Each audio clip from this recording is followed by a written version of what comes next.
I sat in my corner office on the 32nd floor of the Morgan building, watching the Seattle skyline fade into dusk. The space felt different today, the leather chair a little firmer, the air a little thicker. My assistant Sarah had just buzzed to remind me of tomorrow's meeting. Mr. Wilson is coming in to pitch his startup at 9 a.m. sharp.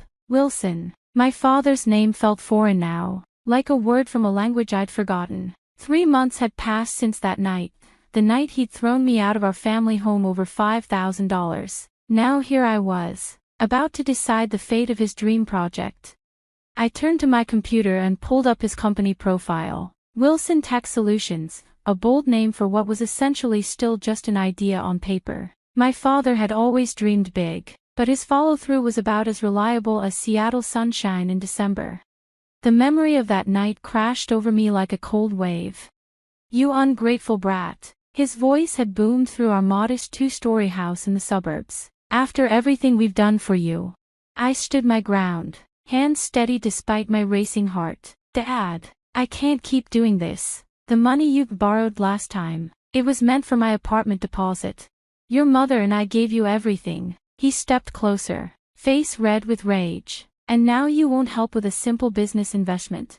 Simple. Nothing was ever simple with him. Every temporary loan became a gift. Every sure thing investment turned into a black hole that swallowed our family's savings. And somehow, over the years, I'd become the designated safety net.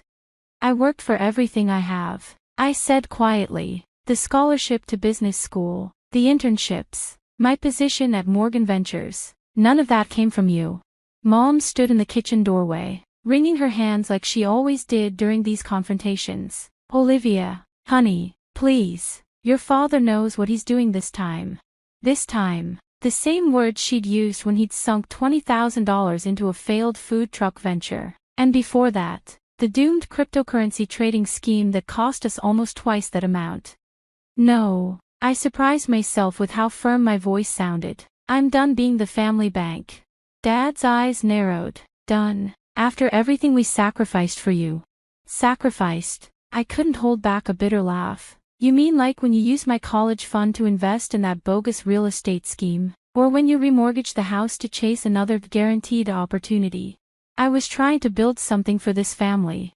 "No, Dad. You were gambling with our future. And every time it fell apart, I was the one who stepped in to fix it."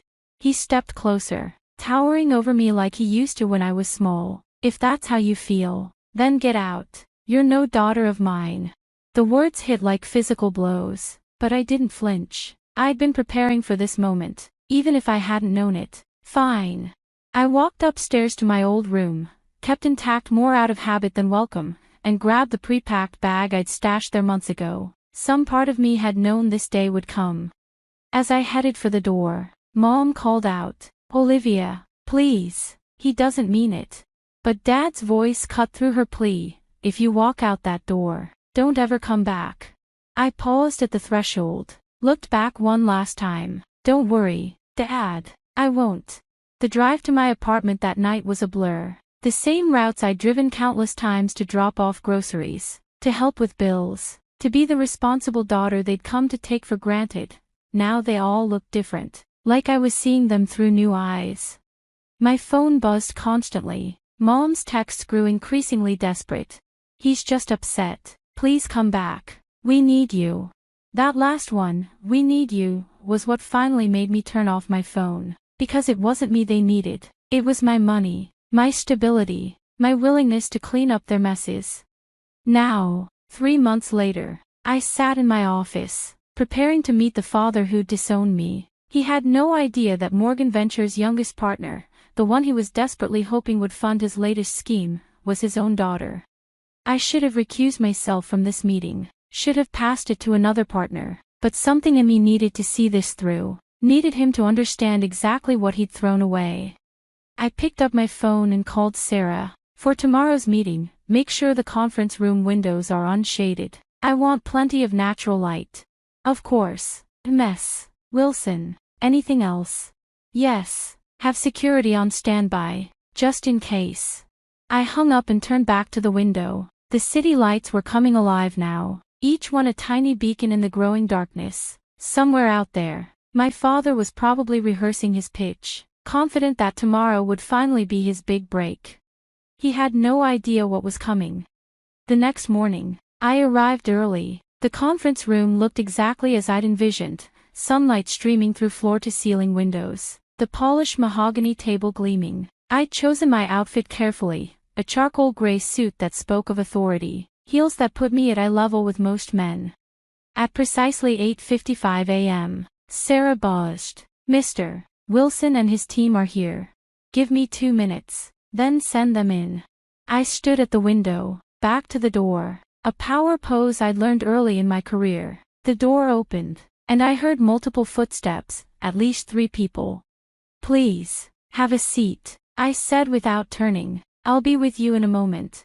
I heard chairs scraping, papers shuffling, then his voice, still so familiar it made my chest tight. "Thank you for taking this meeting. We're excited to show you what Wilson Tech Solutions can bring to the table." I turned slowly, savoring the moment. "Are you, Dad?" The color drained from his face. Beside him, Mom's hand flew to her mouth. The third person, someone I didn't recognize, probably their latest business consultant, looked confused by their reaction. "Olivia," Mom's voice was barely a whisper. I smiled, took my seat at the head of the table. "Shall we begin?" Dad found his voice first. "What is this? Some kind of joke?" "Not at all." I opened the folder in front of me. "You came to pitch your startup to Morgan Ventures. I'm the partner assigned to hear that pitch." I gestured to their unopened briefcases. "Unless you prefer to leave." The consultant, a young man in an off-the-rack suit, cleared his throat. "Perhaps we should reschedule." "That won't be necessary," Dad cut in, his shock hardening into something else. "Pride, maybe, or desperation. We came to make a pitch. Let's make it." I leaned back, gesturing for them to proceed. "The floor is yours." What followed was painfully familiar. Dad launched into his presentation with the same misplaced confidence I'd seen countless times before. A revolutionary app that would disrupt the entire service industry. Projected earnings that defied basic math. Market analysis that seemed based more on hope than research.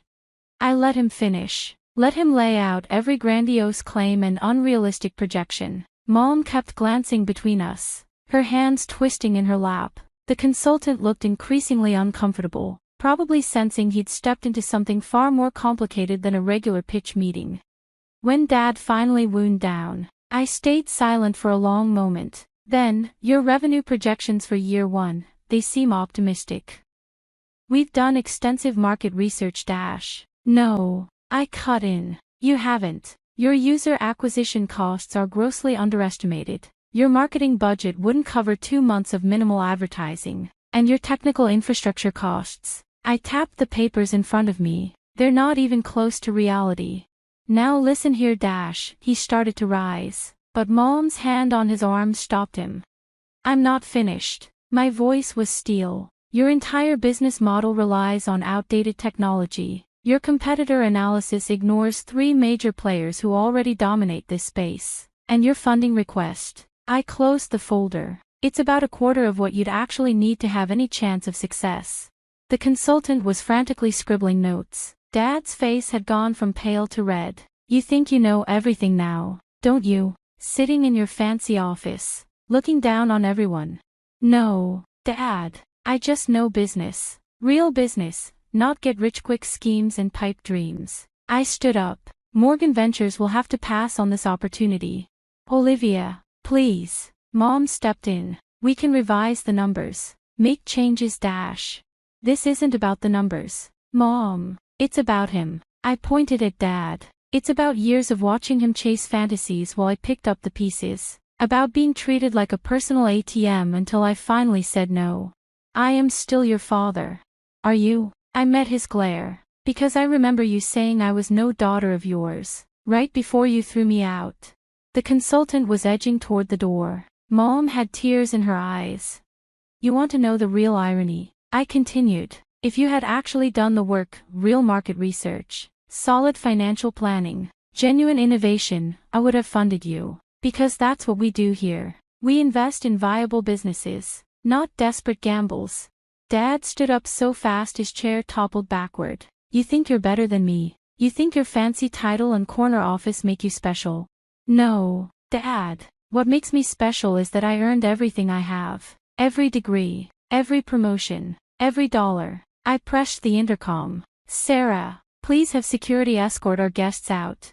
You'll regret this. He snarled as 2 security guards appeared at the door. You're making a big mistake.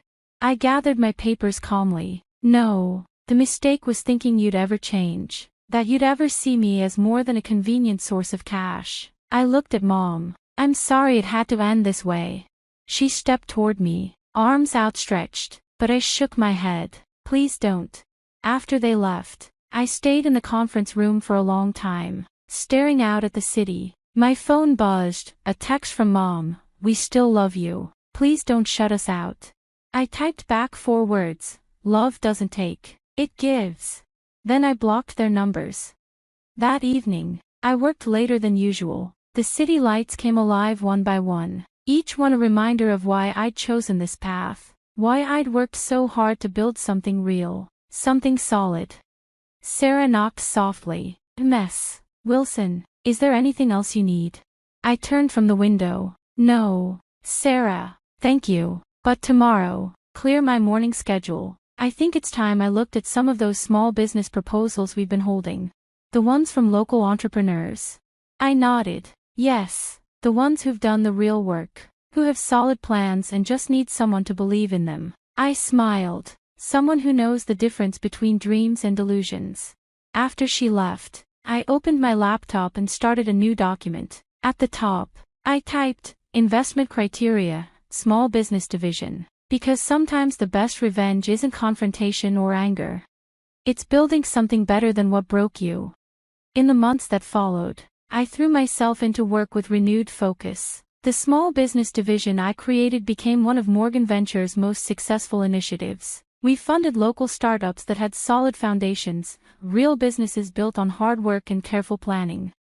Every now and then, I'd hear about my parents through the grapevine. Dad tried pitching his idea to other investors, with no success. Mom took a part-time job at a local store, probably the first regular paycheck in our family that didn't come from me.